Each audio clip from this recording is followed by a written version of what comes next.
আল্লাহর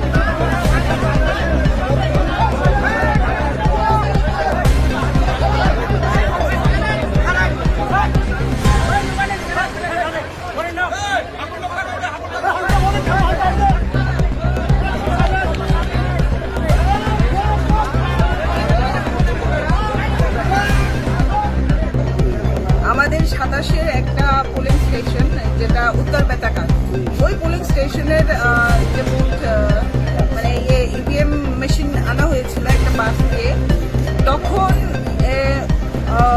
মনোগার থেকে কিছু মানে প্যাসেঞ্জার উঠিয়ে আনা হয়েছিল ওই বাসে।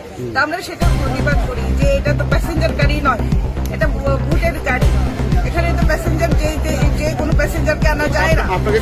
তখন আমরা প্রতিবাদ করাতে ওনারা আমাদের উপর লাঠিচার্জ করে। আপনাকে কি মারধর করেছে?